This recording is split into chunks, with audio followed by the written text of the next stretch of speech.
Pulso económico, como siempre empezamos tomándole el pulso a la bolsa, al mercado en España, que hoy cierra en positivo el IBEX, 0,60 arriba y recuperamos los 6.900, 6.916,6.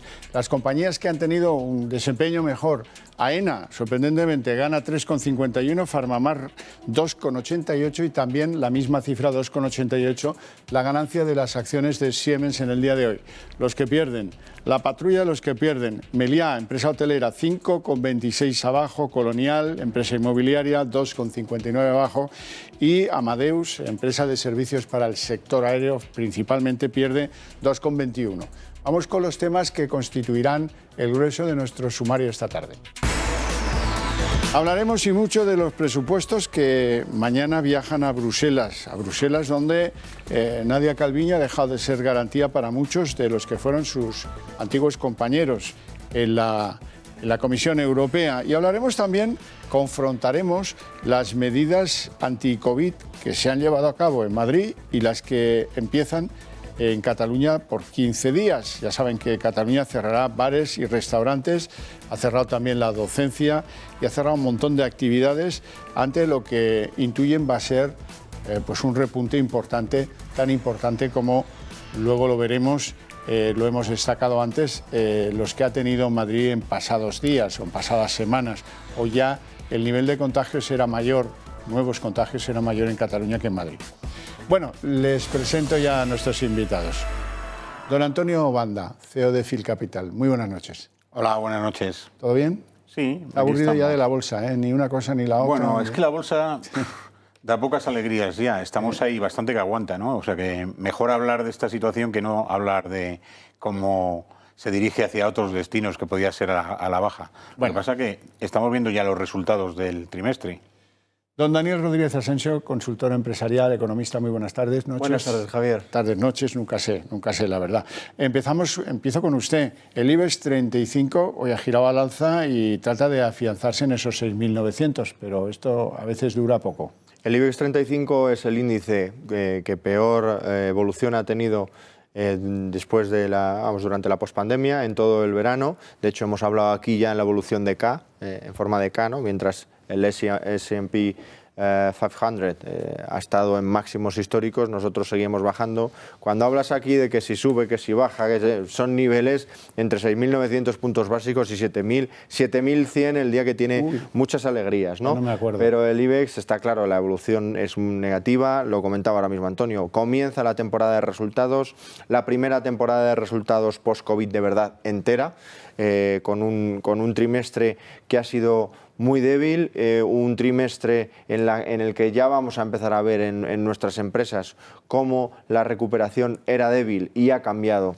de tendencia, y además vamos a empezar a ver también un fuerte endeudamiento de nuestro tejido empresarial, que eso para algunos de nuestros campeones nacionales, sobre todo los que tienen infraestructuras y mayores necesidades de inversión, es un verdadero problema, porque son de los más apalancados de toda Europa.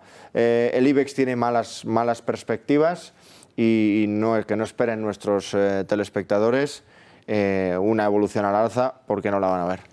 Al final, don Antonio, va a ser una suerte no tener índice de confianza del inversor en este país.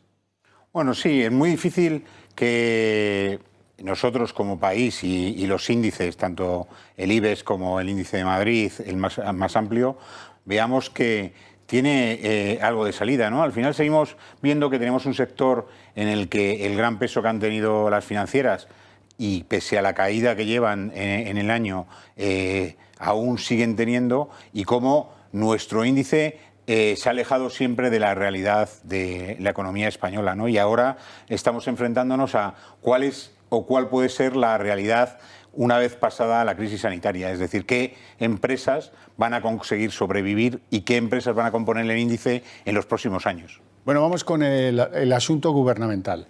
Sabemos que los presupuestos generales del Estado viajan mañana a Bruselas. Lo que no sabemos es cuándo Bruselas los va a devolver con una nota, como pasó, que decía rehagan, porque esto no es creíble.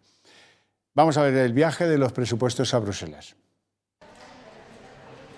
El Gobierno enviará mañana jueves a la Comisión Europea el plan presupuestario del año 2021, junto al nuevo cuadro macroeconómico, las tasas de referencia de déficit tras haber suspendido las reglas fiscales y el techo de gasto de los nuevos presupuestos que incorporarán ya 27.000 millones adelantados de los fondos europeos. También recogerá las directrices básicas del proyecto plasmadas en buena medida en el Plan de Recuperación, Transformación y Resiliencia, que contempla una inversión de 72.000 millones de euros entre 2021 y 2023. De esta forma, el Ejecutivo remitirá el jueves a Bruselas el plan presupuestario en plazo, puesto que la fecha límite está fijada para el 15 de octubre, sin necesidad de pasar antes por el Consejo de Ministros y con las líneas básicas de los presupuestos generales del Estado, cuyo proyecto está prácticamente cerrado y que será presentado por el presidente del Gobierno y el vicepresidente segundo en los próximos días. El plan presupuestario de 2021 marcará como objetivos el apoyo al crecimiento y el empleo, el refuerzo de los servicios públicos y la canalización de los fondos europeos para propiciar la recuperación tras la crisis del COVID, y se sustentará en un límite de gasto no financiero conocido como techo de gasto de 196.097 millones de euros, un 53,7% superior al aprobado en febrero, y que incluye transferencias extraordinarias a las comunidades autónomas y seguridad social y parte de los fondos europeos. Además, incluirá el nuevo cuadro macroeconómico del Gobierno, que prevé una caída del PIB del 11,2% este año, con una tasa de paro del 17,1%, y contempla un crecimiento del 7,2% en 2021, que podría alcanzar el 9,8% teniendo en cuenta los fondos europeos, junto a un desempleo del 16,9%. En cuanto al déficit público, informará de su estimación de que escale hasta el 11,3% del PIB este año como consecuencia de la crisis y el mayor gesto para paliar las consecuencias, así como de una tasa de referencia de déficit del 7,7% en 2021, en tanto que el cálculo para la deuda pública es que repunte al 118% del PIB este año. Claro, pero los señores de Bruselas se mirarán el informe del Fondo Monetario Internacional y ese informe lo que dice es que será el 123% la deuda y que el déficit público será del 14,1%. Y ahí no les va a gustar nada unos presupuestos de gasto como estos que les envían mañana.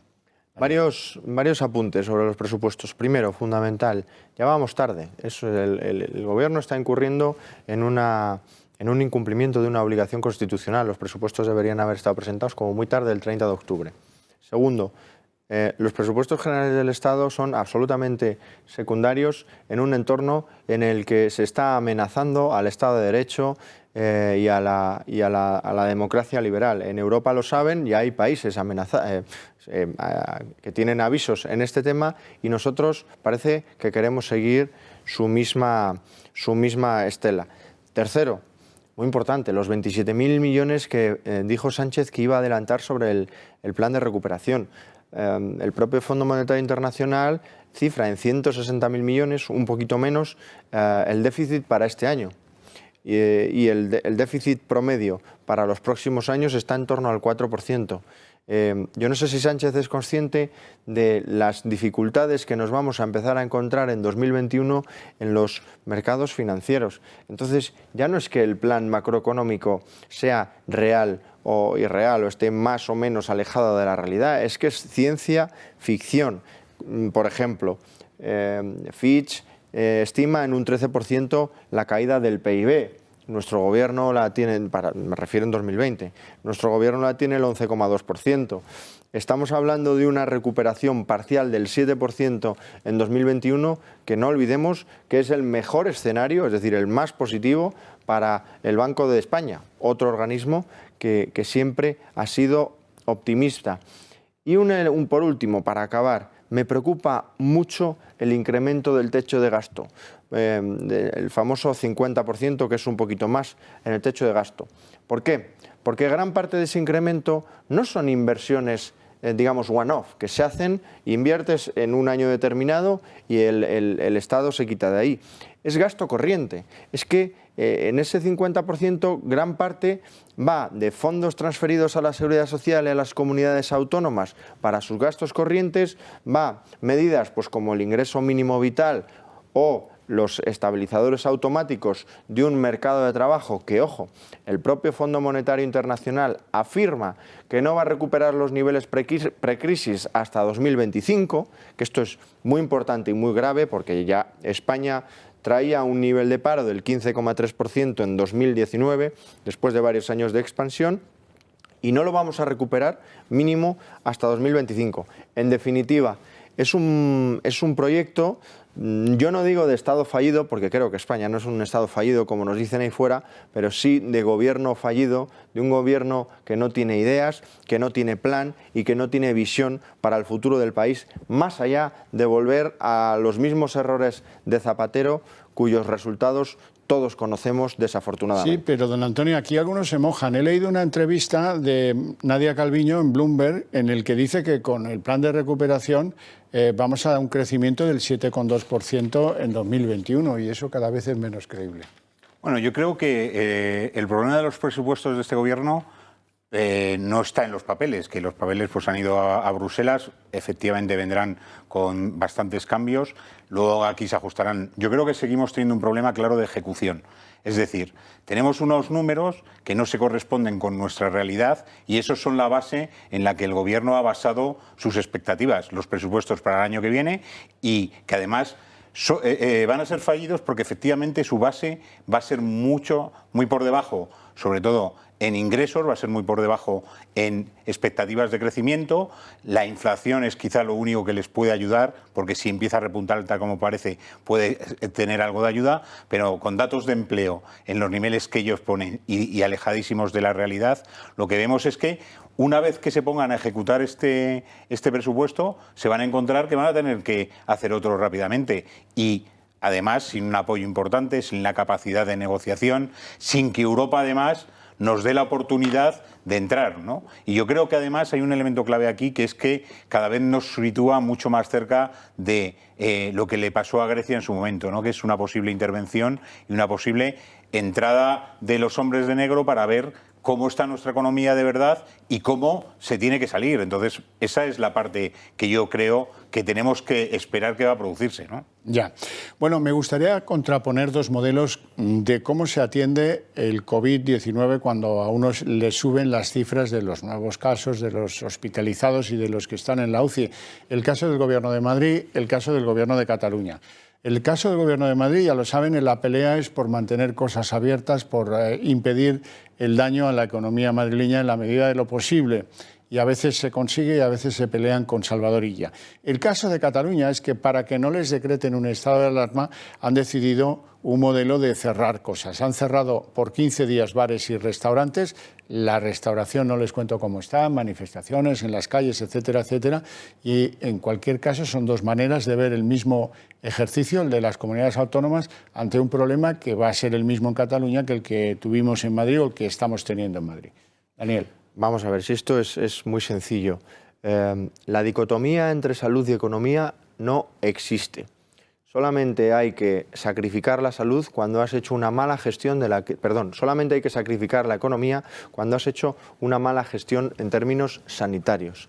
Y eso, que lo tiene claro Madrid, lo tiene claro pues prácticamente en todos los lugares del mundo.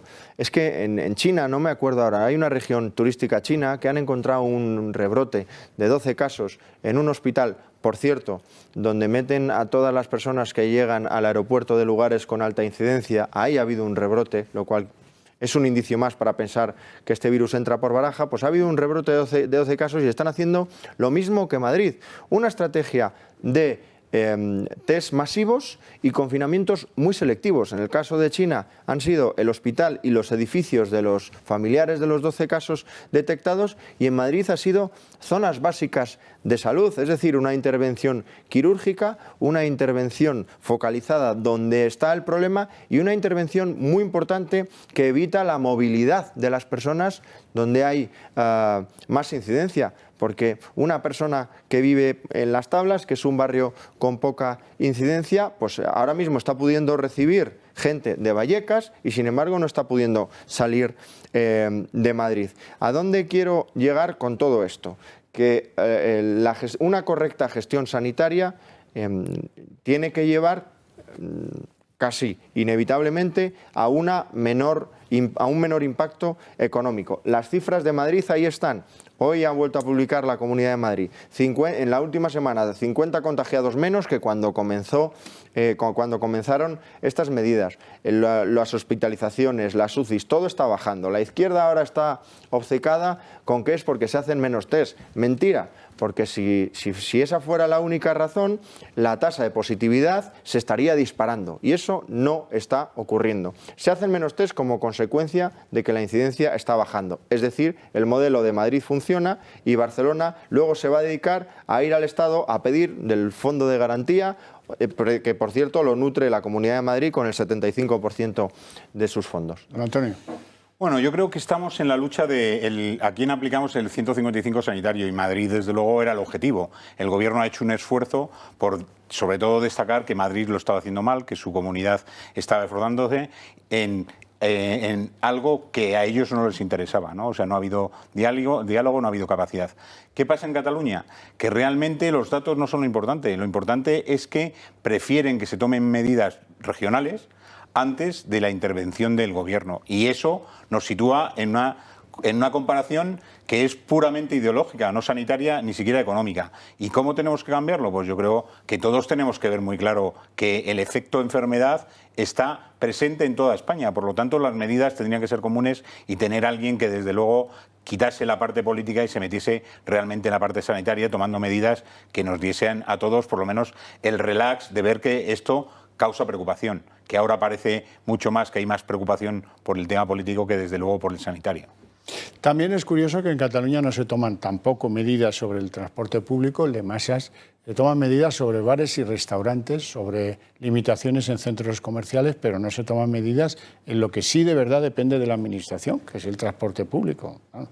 Es muy llamativo y, como les decía, muy polémico. Hay ya innumerables convocatorias para acudir a los tribunales de justicia, para salir a las calles, porque, claro, los restauradores, aún con limitaciones, aún con terrazas, pues luchaban por sobrevivir y la verdad es que con lo que les viene encima, 15 días de cierre total sin discusión de bares y restaurantes, pues los dejan de nuevo en un confinamiento como el que tuvimos, que es una barbaridad y que seguramente condenará al cierre a muchos de esos establecimientos, ¿no? Esa es la manera de hacer de unos y la de otros. Muchas gracias a ambos, muchas gracias a ustedes por su interés y su atención y les espero mañana a las 6:30 de la tarde para darle un repaso a la situación sanitaria, a la situación política y después a la economía, a ver si mañana tenemos alguna buena noticia, que costará encontrarla. Gracias.